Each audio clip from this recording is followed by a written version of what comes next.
1 से स्टार्ट होता है। पिन नंबर 1 से स्टार्ट होते ही यहाँ पर हमको 1 point ignition coil ignition on condition में चालू नहीं होती है।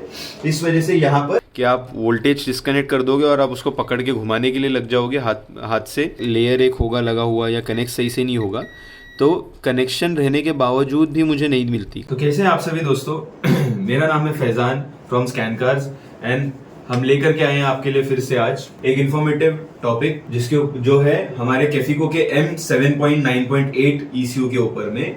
जैसा कि आप देख सकते हैं Hyundai के i10 i20 वर्ना के 1.2 लीटर का जो इंजन आता है उसके अंदर में उस पर्टिकुलर इंजन के ऊपर में आपका ये ECU लगाया जाता है। एंड इसके अंदर में एक खास बात है इग्निशन कॉइल कंट्रोल करने के सर्किट के ऊपर में।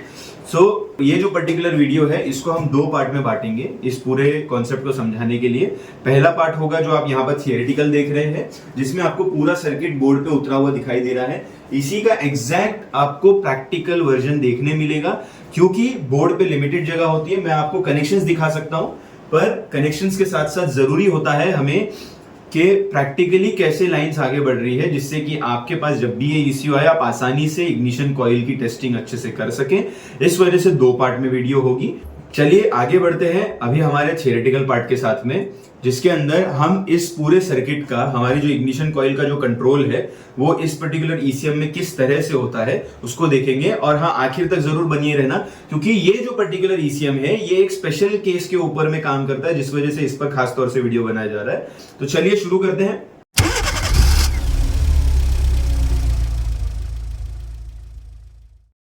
तो जैसे कि आप देख सकते हैं जो हमारा ECM है, अब ये ECM ऑटोमेटिक और मैनुअल ट्रांसमिशन दोनों के लिए लगाया जाता है और काफी पॉपुलर ECM भी है, क्योंकि इसी के अंदर में आप जानते हैं कि हमारी जो कैपेसिटर की लीकेज की प्रॉब्लम होती है, ओवर हीटिंग होने की वजह से कैपेसिटर लीक हो जाता है, बोर्ड बंद हो जाता है।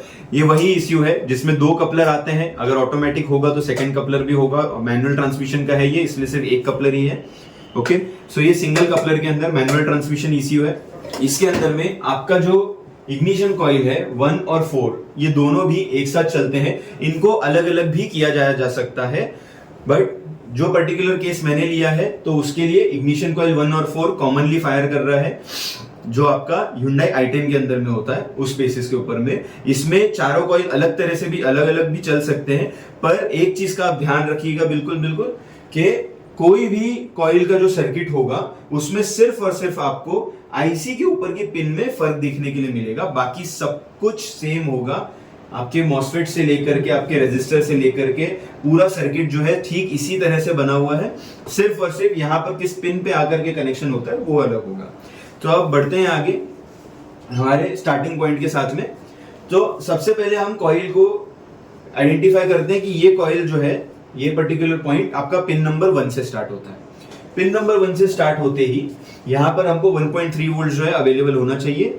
1.3 वोल्ट अगर हमें मिल रहा है तो सर्किट आपका पूरा का पूरा ओके। अगर ये वोल्टेज आपको नहीं अवेलेबल होता यहाँ पर, देन आपको आगे प्रोसीड करना है चेक करते हुए। अब जब आगे बढ़ेंगे रास्ते में, तो आगे चलते चलते हमको एक आता है मॉसफेट, जिसके ड्रेन साइड पर आपका वायर आकर के कनेक्ट होता है। ओके, इस मॉसफेट के ऊपर में अब जैसे मॉसफेट काम करता है, इसकी जो वर्किंग है, ड्रेन पर आकर के कनेक्शन होगा तो इसको तो सिर्फ और सिर्फ चाहिए यहाँ से ग्राउंड, ताकि ये जैसे ही ग्राउंड हो जाएगा मॉसफेट एक्टिवेट हो जाएगा और आपका जो है यहाँ से कॉइल को एक्टिवेट करने के लिए पल्स मिल जाएगी, जैसे ही यहाँ से ग्राउंडिंग एक्टिवेट हो जाएगी। अब ये ग्राउंड एक्टिवेट करने के लिए मॉसफेट को जरूरत होती है गेट की।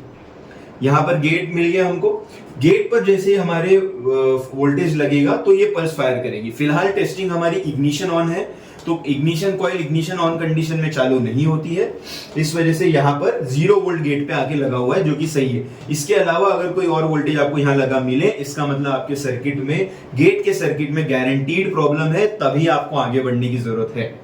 ओके, अब ये सर्किट में पहले आप मॉसफेट टेस्ट कर लोगे, अगर वोल्टेज सही मिल रहे हैं, गड़बड़ भी होंगी उसके अंदर में, बट स्टिल कॉइल फायर नहीं कर रहा है बिकॉज ऑन कंडीशन यहाँ पर नहीं चेक होती, तो हमको मॉसफेट टेस्ट करना जरूरी होता है, जिससे पता चल जाए कि ये वर्क करेगा या नहीं करेगा।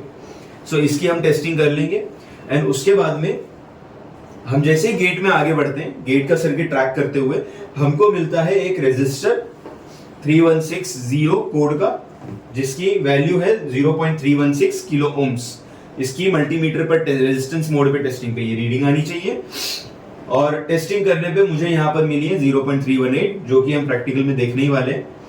और यहाँ से ठीक आगे बढ़ते हुए हमको एक ब्लैंक पैड मिलता है, ठीक है। ब्लैंक पैड जो होता है ये शोल्डर भरी हुई जगह होती है जहाँ कुछ लगाया नहीं जाता। ब्लैंक पैड के तुरंत बाद ये जो कॉइल का गेट, ये जो मॉसफेट का गेट है, ये आकर के आपके कनेक्ट हो जाता है इंटीग्रेटेड सर्किट के ऊपर, आईसी पर, जो कि हमारी इन्वर्टर आईसी है। पार्ट नंबर है उसका 74HC240D। और ये आईसी के लगे होने से खास तौर से इसका जो है फंक्शनिंग थोड़ा सा चेंज हो गया है। तो ये कैसे फंक्शन करता है वो देखते हैं। अब यहाँ पर 18 नंबर पिन पे 0 वोल्ट है, ओके, यानी फायर नहीं कर रहा है, गेट को एक्टिवेट नहीं किया जा रहा है, इग्निशन ऑन कंडीशन है मेरे बोर्ड की। अब ये पिन नंबर 18 पर आया है। अब ये 18 नंबर पिन इनपुट है, आउटपुट है, सप्लाई है, क्या है पता करने के लिए हम निकालते हैं इसकी डेटा शीट। हम जैसे ही डेटा शीट निकालते हैं तो इस डेटा शीट में हमको पता चलता है कि यहाँ पर जो मेरा पिन नंबर 18 है, ये पिन नंबर 18 मेरा आउटपुट है, यानी यहां से पल्स बाहर जानी चाहिए। एंड ऑफ कोर्स क्योंकि हम गेट ट्रैक करके आए हैं तो बिल्कुल जाहिर सी बात है कि यहां से पल्स बाहर जाके गेट पे अटैच होगी एंड एक्टिवेट करेगी, तो ये आउटपुट का ही पिन होना चाहिए। अब सिंपल सी बात है, आउटपुट निकलने के लिए जरूरी क्या है? आउटपुट निकलने के लिए जरूरी है कि उसको इनपुट तो मिलना चाहिए। आईसी को अगर कोई आके बताएगा नहीं कि भाई तुझे आउटपुट निकालना है, तो वो कैसे चालू होगी? वो तो एनी टाइम आउटपुट या तो निकाले रखेगी या तो निकाल नहीं पाएगी। दैट मीन्स इसको कोई तो कमांड भेजेगा, इसको कमांड आना पड़ेगा इनपुट का, करेक्ट है। तो डेटा शीट में हमने देखा कि पिन नंबर 2 जो है हमारी पिन नंबर 2 है, ये पिन नंबर 2 के ऊपर में इनपुट आकर के लगता है। बात ऐसी है कि ये जो इनपुट आकर के आपको लगेगा, ये इनपुट यहाँ पर डायरेक्टली 5 वोल्ट्स लगा हुआ है, 5 वोल्ट्स डायरेक्टली आके लगा हुआ है पिन नंबर 2 पे जब चेक किया। अब सोचने वाली बात ये है, अगर यहाँ पिन 2 के ऊपर पॉजिटिव सप्लाई आके लगी हुई है 5 वोल्ट्स, तो मेरा पिन 18 पे आउटपुट क्यों नहीं निकल रहा है?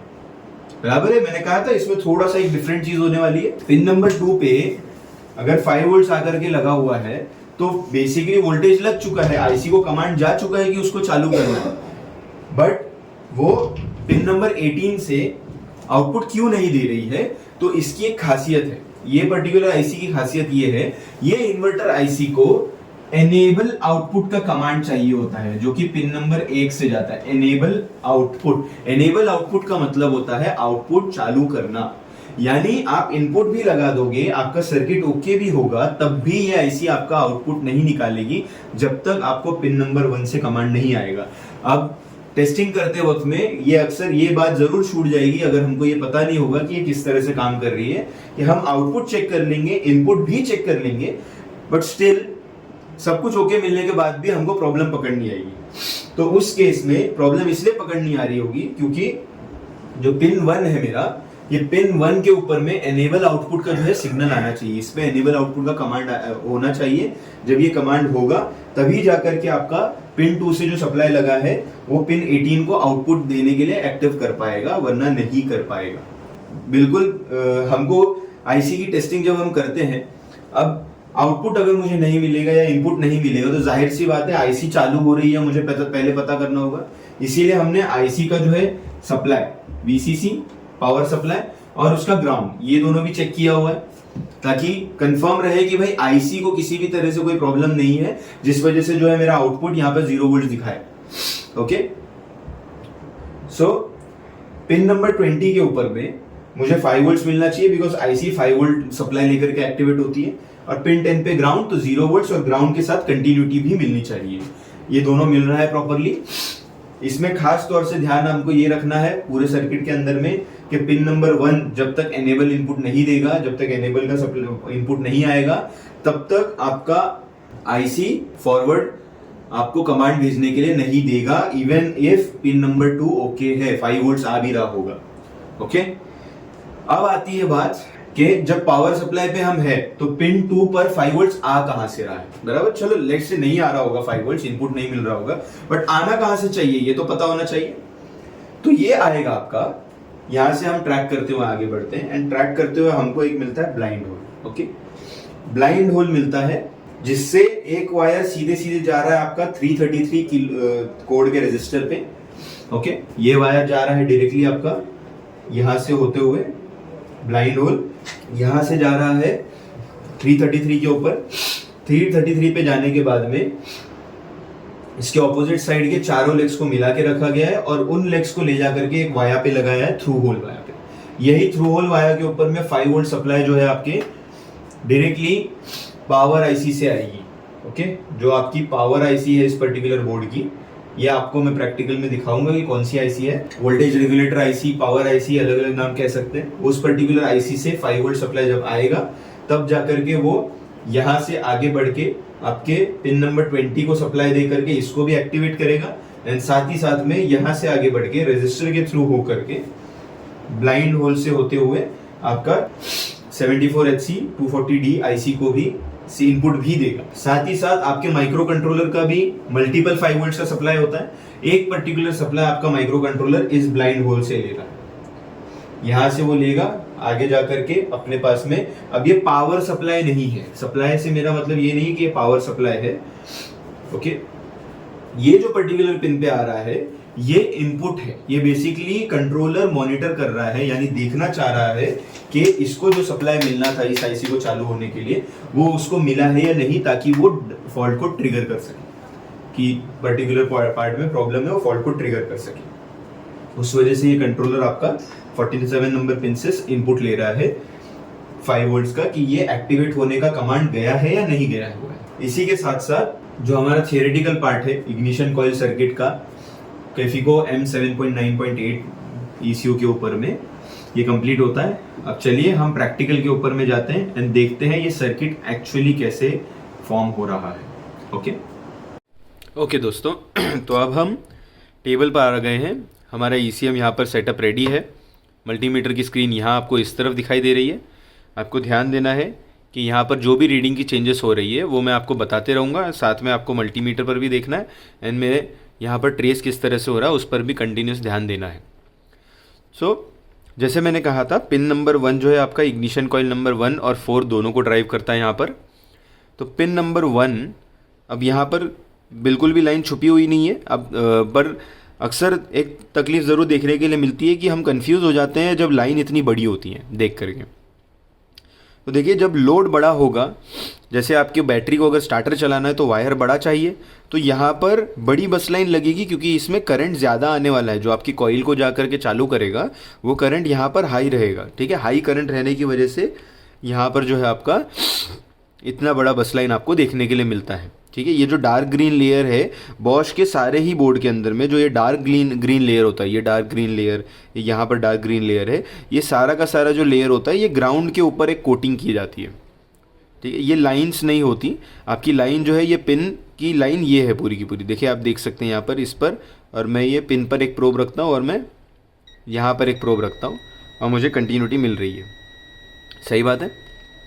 तो अभी इसको मैं बस सप्लाई दे देता हूँ। सप्लाई देने के बाद में हम अपनी वोल्टेज चेक करेंगे क्या वोल्टेज आ रहा है एंड उसके बाद में ट्रैकिंग प्रॉपरली स्टार्ट कर देंगे। ओके, सो यहाँ पर हमारे कनेक्शंस हो गए। मल्टीमीटर को 20 वोल्ट्स DC पर रखा है। मेन पावर सप्लाई मेरे अडेप्टर में करंटली आ रहा है 12.8 वोल्ट्स। ये धीरे धीरे बढ़ेगा, मोर देन 13 जाता है अडेप्टर मेरा। सो ये 12.8 वोल्ट्स दे रहा है। जहाँ भी पॉजिटिव दिया है वहाँ पर 12.8 आ रहा है, दैट इज़ गुड। ग्राउंड मेरा ओके है, कंफर्म कर लेते हैं। तो यस, ग्राउंड के साथ कंटिन्यूटी प्रॉपर आ रही है, यानी मेरे कनेक्शन सारे परफेक्ट। अब मैं आगे बढ़ूँगा अपने वोल्टेज चेक करने पर। 20 वोल्ट DC पे वापस से नेगेटिव को ग्राउंड पे लगाया, पॉजिटिव को पिन नंबर 1 पर लगाया, जहाँ से मेरा पिन आगे बढ़ता है। करेंटली 1 वोल्ट के आसपास आ रहा है। ग्राउंड प्रॉपर नहीं मिलने की वजह से भी कभी कभी होता है। 1.3 वोल्ट्स तक आता है यहाँ पर जब एडेप्टर फुल्ली सप्लाई देना शुरू कर दें। डायरेक्टली ग्राउंड से लेते हैं, स्टिल ओके। 1 वोल्ट्स तक मुझे मिल रहा है। 1 वोल्ट 0.3 का डिफरेंस, 0.2 का, 0.3 का डिफरेंस, ये आपका ओवरऑल पावर सप्लाई पे डिपेंड करता है। जैसे मेरा यहाँ पर पावर सप्लाई अभी 12.8 है, अगर 13 प्लस होता तो वो मुझे वही वोल्टेज देता जो पहले मिल रहा था। तो 12.8 वोल्टेज के पावर सप्लाई पर मुझे यहाँ पर 1 वोल्ट्स मिल रहा है। ये आपको बिल्कुल पता होना चाहिए। आपका मेन पावर सप्लाई के हिसाब से आपके बाकी के वोल्टेजेस का आउटपुट भी चेंज होता है। ओके, सो अब वोल्टेज जो मिलना चाहिए था यहाँ पर हमें मिल रहा है। सो फिलहाल के लिए अपने पावर सप्लाई को कट ऑफ करते हैं एंड लाइन ट्रेस करना स्टार्ट करते हैं इसकी। तो ये मैंने अपने सप्लाई को कट कर दिया है और जैसे कि वोल्टेज हम देखेंगे। अब एक चीज़ ध्यान रखिएगा, बहुत इंपॉर्टेंट टिप है, बोर्ड को हाथ लगाने से पहले या बोर्ड को फ्लिप करने से पहले देख लो कि इसका वोल्टेज ड्रॉप हो गया है। ठीक है, जिन बोर्ड में काफ़ी बड़े बड़े साइज़ के कैपेसिटर लगे होते हैं उनके अंदर काफ़ी कॉमन प्रॉब्लम है कि आप वोल्टेज डिस्कनेक्ट कर दोगे और आप उसको पकड़ के घुमाने के लिए लग जाओगे हाथ से। ग्लव्स रहेंगे तो बहुत अच्छी बात है, नहीं है तो अगर हाथ से आप फ्लिप करने की कोशिश कर रहे हो, अक्सर हमारे पास होते ही नहीं ग्लव्स, तो ध्यान रखना है कि आपका ये पावर सप्लाई जो है ना 0 हो चुका है। अगर ये सप्लाई चालू होगा, इसमें वोल्टेज आ रहा होगा किसी भी लेवल का, तो मुझे मेरे कंपोनेंट्स जो है ना ख़राब होने के चांसेस है। तो अभी ये पूरा ड्रेन हो चुका है पूरी तरीके से। तो अब मैं कंटिन्यूटी पे लगाता हूँ एंड अब अपना ट्रैक फर्स्ट पॉइंट से ट्रेस करते हैं। तो ये है मेरा पिन नंबर 1, यहाँ से मेरा सप्लाई आगे बढ़ते हुए जा रहा है। ये मेरा थर्मल पेस्ट है, इसको भी निकालना नहीं होता बोर्ड के ऊपर से, क्योंकि ये पेस्टिंग से ही आपका बोर्ड जो है ठंडा रहता है। ये पर्टिकुलर हिस्सा जहाँ मॉसफेट्स लगे होते हैं ये बहुत ज़्यादा हीट होता है, हीट को निकालने के लिए थर्मल पेस्ट लगाया जाता है जो बॉडी के साथ में कनेक्टेड होता है, ताकि जल्दी से जल्दी आपका गर्मी जो है वो निकल जाए इसमें से। अब यहाँ पर हमने लगाया और ये पर्टिकुलर मॉसफेट पर मुझे यहाँ पे कंटिन्यूटी आएगी और ये मुझे कंटिन्यूटी आ रही है इस पर्टिकुलर पॉइंट पर। ओके, अब ये पॉइंट मेरे मॉसफेट का ड्रेन है। ठीक है, इसको बैक साइड में मैं जाता हूँ, पीसीबी को लेकर ये पॉइंट पर मेरा जो है पिन नंबर 1 कनेक्ट हो रहा है आकर के यहाँ ड्रेन पर। ठीक है, जैसे आप देख सकते हैं यहाँ पर मैंने कहा था यह पर्टिकुलर बोर्ड के अंदर में 1 और 4 दोनों एक कॉइल से ही चल रहे हैं। दूसरी गाड़ियों में जब लगाए जाएंगे तो उसमें और भी 2 मॉसफेट आ सकते हैं, कभी भी सेम नंबर के ही मॉसफेट जो यहाँ पर लगाए जाएंगे। यहाँ पर करंटली 30057 जो है मॉसफेट लगा हुआ है इसके अंदर में, 30057। थोड़ा क्लोजअप लेते हैं। ओके, तो ये पर्टिकुलर मॉसफेट पर मेरा जो है कनेक्शन आकर के लगा हुआ है। अब यहाँ से जैसा मैंने कहा था मॉसफेट के ड्रेन को चाहिए होता है सोर्स से ground. Okay, n channel MOSFET है, सोर्स से इसको चाहिए होता है ग्राउंड। अब ये ग्राउंड पाने के लिए, अब ये ग्राउंड जो होता है ना, यहाँ पर सोर्स को डायरेक्टली कर दिया जाता है। देखिए यहाँ पर मैं एक प्रोब को यहाँ रख रहा हूँ, एक प्रोब को ग्राउंड पे रख रहा हूँ एंड मुझे कंटिन्यूटी आ रही है। दैट मीन्स मेरा सोर्स की जो लेग है वो डायरेक्टली ग्राउंड कर दी गई है। फाइन, डायरेक्ट ग्राउंड उसको वहीं पर ही से दे दिया गया है, उस तरफ से इस तरफ में। ओके,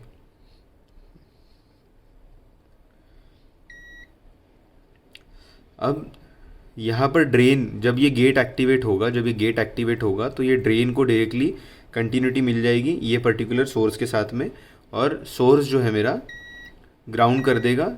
तब जब भी वो ग्राउंड एक्टिवेट करेगा तब यहाँ से जो है पल्स आगे बढ़ के जाएगी पिन नंबर 1 से बाहर। ओके, पिन नंबर 1 से बाहर जाएगी और मेरे कॉइल को फायर करेगी। अब सोर्स ग्राउंड है, कंफर्म हो गया, ड्रेन पर आप पहुँचे थे।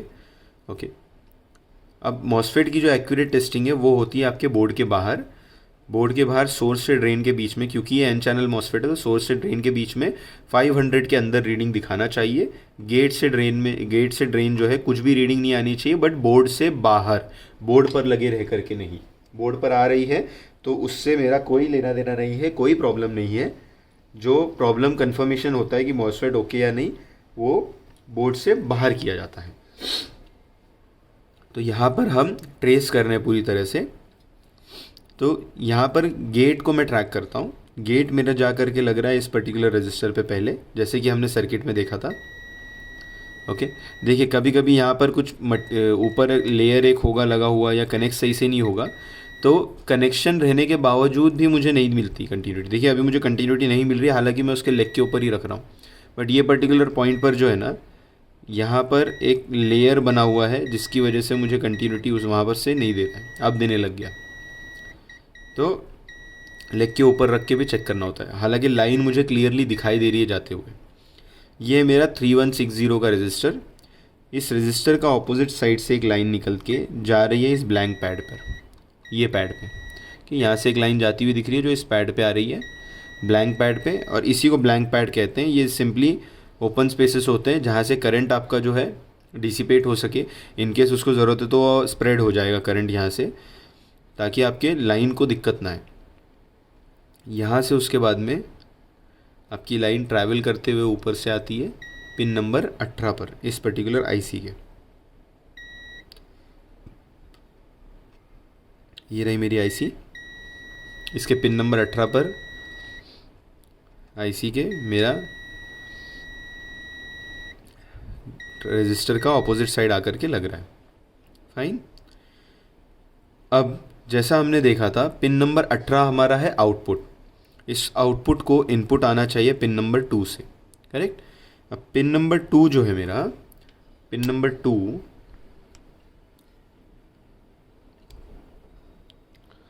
आईसी का, मेरे पिन नंबर 2 के पास से एक लाइन निकल के जा रही है स्ट्रेट नीचे, जो लाइन इस वाया पे आके लग रही है। तो ये वाया पर पिन नंबर 2 से कंटिन्यूटी मिल रही है, ओके। और ये वाया जाके कनेक्ट हो रहा है आपके रजिस्टर पर। अब ये रजिस्टर का कोड है 333। 333 जो है इस रजिस्टर का कोड है आपके इस पर्टिकुलर पॉइंट पर। जैसे आप देख सकते हैं 333 कोड का रजिस्टर ये लगा हुआ है यहाँ पे। अब ये रजिस्टर को, ये जो रजिस्टर है आपका, इस रजिस्टर का ऑपोजिट साइड अगर आप देखोगे तो यहाँ पर 1 2 3 4, ठीक है, नेटवर्क रजिस्टर है ये। चारों ही लेग्स इसके जो है इस पर्टिकुलर होल पर आकर के कनेक्टेड है, सही है। इसको मैं चेक कर लेता हूँ एक बार रजिस्टर को, ये ऑन बोर्ड क्या वैल्यू देता है ये। हालांकि as you know on board register को नहीं चेक किया जाता। 333 है तो 33 किलो ओम मुझे देना चाहिए, 33 किलो ओम मुझे वैल्यू आनी चाहिए, और यहाँ पर मुझे 31.6 किलो ओम्स की वैल्यू आ रही है, ओके। 31.35 तक मुझे चलेगा। 31.35 तक अगर मुझे वैल्यू देता है ये रजिस्टर तो मुझे चलेगा, इसमें कोई प्रॉब्लम नहीं है। 31.6 का दे रहा है, यानी ये रजिस्टर मेरा जो है बिल्कुल ओके है, ठीक है। ध्यान देना है टेस्ट करते वक्त में, अगर मेरे इस तरह से दो रजिस्टर के बीच में चले गए लेग्स, ठीक है, दो रजिस्टर के बीच में अगर मैं रख रहा हूँ तो देखिए मुझे 16 दिखा रहा है। तो ये नेटवर्क रजिस्टर में एक प्रॉब्लम है। आप अगर दो रजिस्टर के बीच में रख दोगे अगर प्रोब को तो रीडिंग गलत आएगी। इसीलिए प्रॉपरली एंड टू एंड जो रजिस्टर है प्रॉपर उसी रजिस्टर पर रख के चेक करना चाहिए कि क्या वैल्यू जो है हमारे रजिस्टर की आ रही है। जैसा मैंने बताया, इसका ऑपोजिट साइड जो है यहाँ पर एक होल पे जाता है, वाया थ्रू होल पे, जो थ्रू होल को 5 वोल्टेज सप्लाई आता है बैक साइड में इस पर्टिकुलर आईसी से। ये आईसी की जिम्मेदारी है पूरे बोर्ड को 5 वोल्ट्स का सप्लाई जनरेट करना और भेजना, इस पर्टिकुलर आईसी की जिम्मेदारी है पूरी, ओके। पावर आईसी जो यहाँ पर लगी हुई है इसकी जिम्मेदारी है।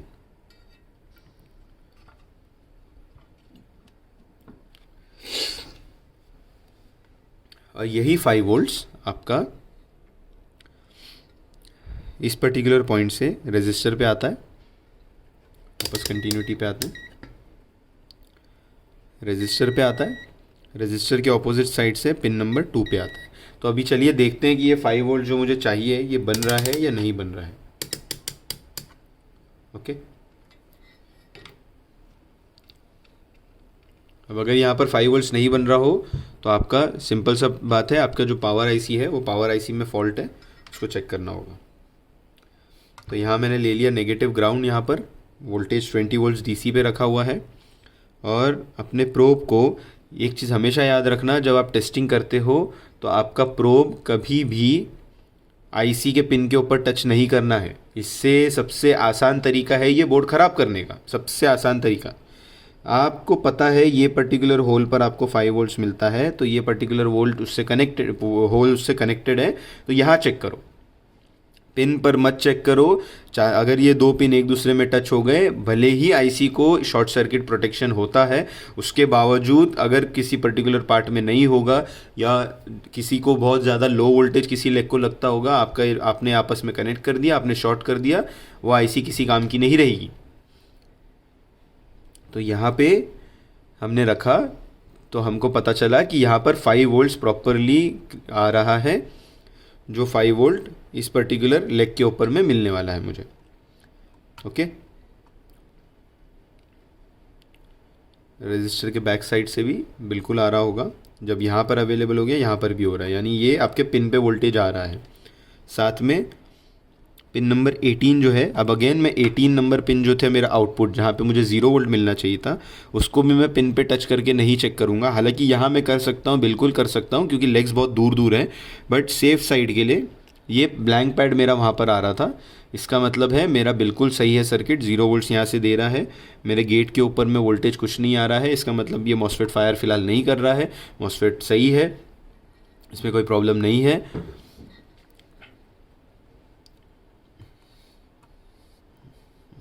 ओके, तो ये 5 वोल्ट्स प्रॉपरली बन रहे हैं। साथ में हमने देखा था पिन नंबर 20, उस पर भी आपका जो है पिन नंबर 20 पर भी आपके 5 वोल्ट्स आना चाहिए, जो आईसी को ऑन करता है। अगर इनपुट और आउटपुट आ रहा है तो वो चेक करने की ज़रूरत है नहीं, बट फिर भी इनकेस चेक करना है तो ये नियरेस्ट होल उसका है जिस पॉइंट पे मैंने लगाया। लेग पे मैं नहीं लगा रहा हूँ, अभी भी 5 वोल्ट्स आ रहा है।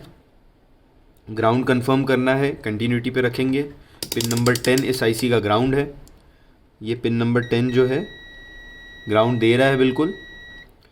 एंड बिकॉज मैंने ऑलरेडी कंफर्म कर लिया है कि ये जो पर्टिकुलर मेरा होल है, यहाँ पर 5 वोल्ट्स आ रहे हैं, तो मुझे एमसीयू पर जाते वक्त, अगर आपने स्टार्टिंग में थियोरेटिकल देखा था, यही होल आपका एमसीयू के पिन नंबर 47 पे जाता है इनपुट देने के लिए, कि चाहिए इस आईसी को पावर सप्लाई देने के लिए जो इनपुट जाना चाहिए वो गया है या नहीं गया हुआ है, वो पता करने के लिए।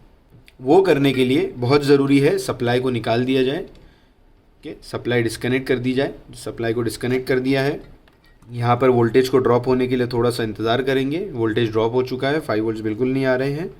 कि मेन पावर सप्लाई भी 0.02 वोल्ट्स 01, और अब ये 00 हो जाएगा, यानी मेरा जो बोर्ड है वो पूरी तरह से शट ऑफ हो चुका है। अगर बोर्ड पूरी तरह से बंद है देन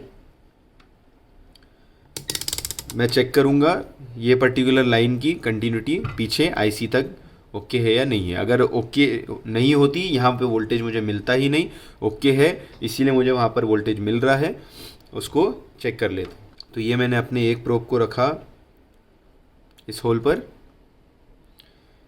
अब ध्यान रखना है कि आप बोर्ड पर पूरी तरीके से हाथ नहीं रख रहे हो, जिससे कि आपका बोर्ड स्टैटिक डिस्चार्ज से सेफ है। अगर आपके पास ESD मैट है तब आपको कोई प्रॉब्लम नहीं है, आप बोर्ड पर डायरेक्टली टच कर सकते हो। अगर ESD मैट आप नहीं यूज़ कर रहे हो, इलेक्ट्रोस्टैटिक डिस्चार्ज मैट नहीं यूज़ कर रहे हो, तो आपको ध्यान देना है कि आप बोर्ड पर हाथ बिल्कुल नहीं लगाए हो। सो ये जो होल है, ये होल आकर के डायरेक्टली लगता है इस पर्टिकुलर पॉइंट पर। ये रहा, कंटिन्यूटी मिली, ये पर्टिकुलर पॉइंट पर आके डायरेक्टली लगता है। और यहाँ से फिर बैक साइड में यहाँ पर पिन नंबर 47 पे कनेक्शन है। अभी देखिए, आप देख रहे हो मैं पिन को अभी चेक कर रहा हूँ डायरेक्टली लगा करके, बिकॉज सप्लाई ऑफ है। ऑफ सप्लाई में मैं डायरेक्टली पिन के ऊपर टच कर सकता हूँ, और ये मुझे मिल गया मेरा पिन, ये रहा। अब मुझे सिंपली काउंट करना है एंड से ये कितने नंबर पिन पे आ रहा है। तो ये आ रहा है आपका 1 2 3 4 5 6 7 8 9 10 11 और आईसी की काउंटिंग पिन नंबर की शुरू होती है यहाँ से। ये नॉच है, ये होल, ये 1 नंबर पिन है, यहाँ पर 36 पिन है। 36 के बाद में आपका 11 पिन और, मतलब 47 नंबर पिन। तो ये आईसी के 47 नंबर पिन के ऊपर जा रहा है। अगर ये भी कनेक्शन कटेगा तो सिंपल सी बात है, ये आईसी का 5 वोल्ट्स पूरी तरह से कट ऑफ हो जाएगा, जिस वजह से आपका कोई भी कॉइल वर्क नहीं करेगा। सिंपली जैसा आपने अभी 1 और 4 के लिए देखा, एग्जैक्ट यही सर्किट आपका इस पर्टिकुलर मॉसफेट के लिए भी बनता है, सेम इसी के लिए और इसके लिए भी और इसके लिए भी। एक ही डिफरेंस जो होगा, अब यहाँ पर इस मॉसफेट का गेट 18 नंबर पे आया है, इस पर्टिकुलर पॉइंट का दूसरे नंबर किसी और नंबर पे आएगा। जैसे फॉर एग्जांपल ये गेट यहाँ पर होगा, अब ये मॉसफेट है नहीं, बट इसका रजिस्टर के पास से जो लाइन जा रही है वो जाने वाली है 17, 16, 15, 14, 13, 12 नंबर पिन पे, तो ये 12 पे आ रही है उसी आईसी के। अब यहाँ पर अगर मॉसफेट और रजिस्टर होता तो इसकी आती है आपका 14 नंबर पिन पे, तो ये आपका 14 नंबर पिन पे आ रहा है। अब यहाँ पर अगेन रजिस्टर यहाँ से गायब है, जिस वजह से इसका कनेक्शन जो है होने वाला है नहीं मेरे आईसी के साथ में। तो यहाँ से एक रजिस्टर गायब है, यहाँ पे एक फॉल्ट दिखाई दे रहा है कि रजिस्टर जो है यहाँ से गायब हो चुका है सीधे सीधे। तो ये जा कर के मेरा कनेक्ट होता है 16 नंबर पिन पे।